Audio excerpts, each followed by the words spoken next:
there's a certain type of anger which fuels your discernment.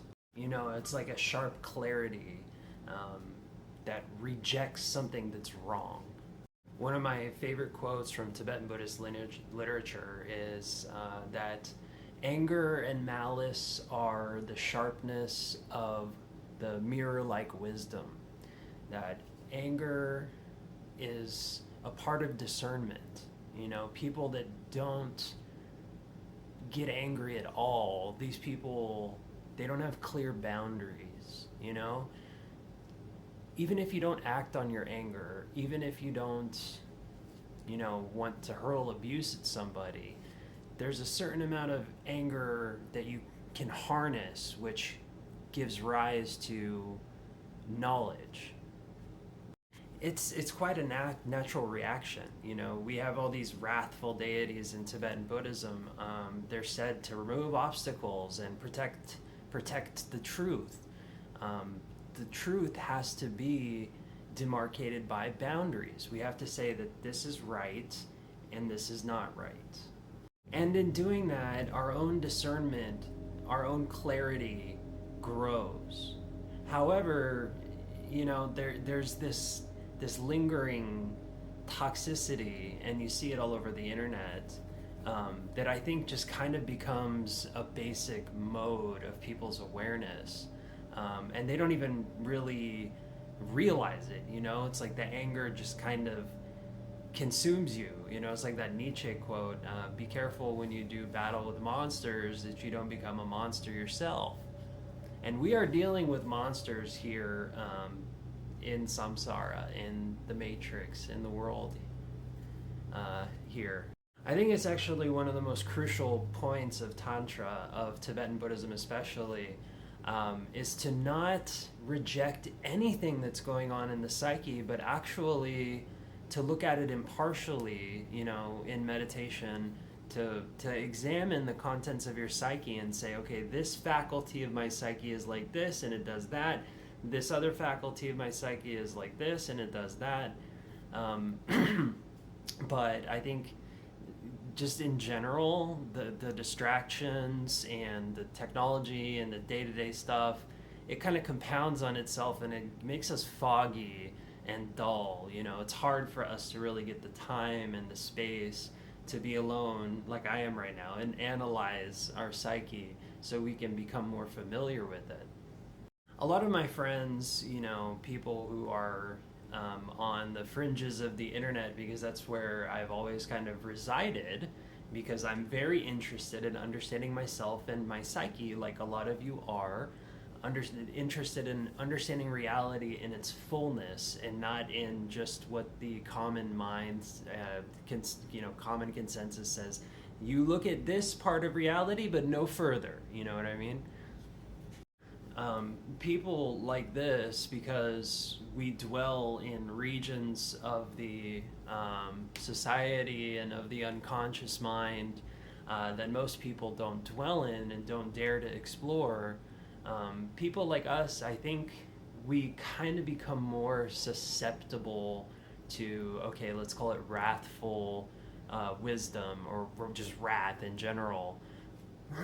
You know, we become very sharp in our intellect and our understanding, and very opinionated, you know, because we have devoted so much time and energy to understanding ourselves, and the other hasn't, and how dare they, and don't they know that what they're doing is wrong, and don't they know that what they're saying is not correct?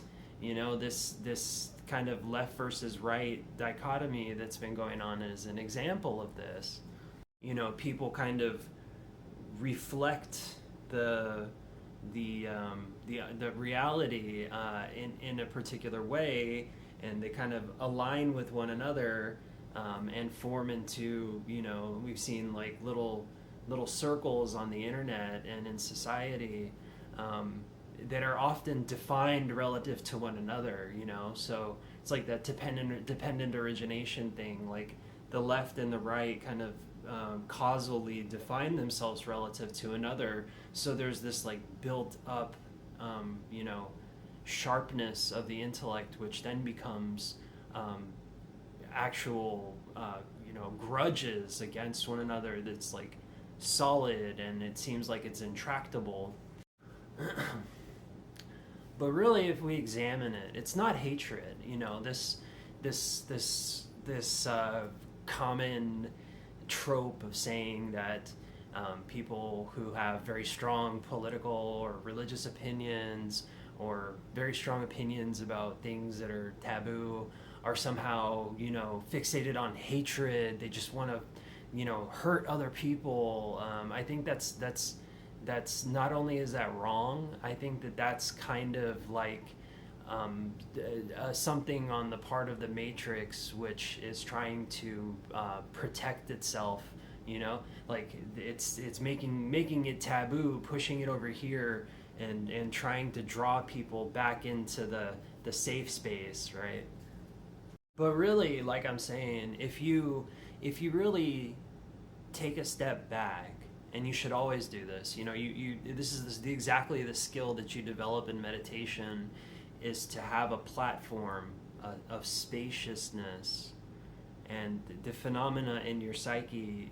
You create a separation between the spaciousness of the primordial nature of the mind, the pure mind of its real nature. You create this like spaciousness, and you're able to examine your own thoughts impartially. You're able to see them from alternate perspectives, and really to analyze what's going on, what's right and what's wrong.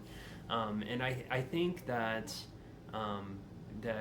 although we shouldn't lean into hatred, we should definitely, absolutely, I say this as a card-carrying Tibetan Buddhist, that predilection for wrath, or that it's the sharpness of your intelligence. And I've told this to people before. I've seen, like, I've kind of given this speech to normies, you know what I mean? Just like people, my coworkers, or people that I know in real life, and I've seen like the clicks in their head, and they're like, yeah, he's absolutely right. He's spitting, So I think that people they're like, this dynamic becomes really set into the psyche, and especially when we kind of just like let it go, and we're get lost in the humdrum in the day-to-day, and we surround ourselves with other people who believe the same as us and get angry about the same as us, and that anger gets views, it gets clicks, so that really proliferates. But you need to, from the spaciousness of the mind, see that faculty, that wrath, it's love. It really is love, one, and two, it's clarity. So we should really not lose that clarity, that sharpness of the intellect, but not direct the hatred at individuals itself. Recognize the pattern, recognize the archetype, but never focus that laser sharp hatred on a sentient being themselves. Because people are all at different levels of development, and this truly is just a dream. The form that you project out to the world is just a archetype of your own self, is just an expression of your state of consciousness. And most people are very undeveloped in their consciousness. So if you higher are able to, as a higher being, see that lack of development, don't hate them. As much as you can, while maintaining the boundaries around your ethical insistence, offer them aid as much as you can. And if that's too far, then just don't hate them.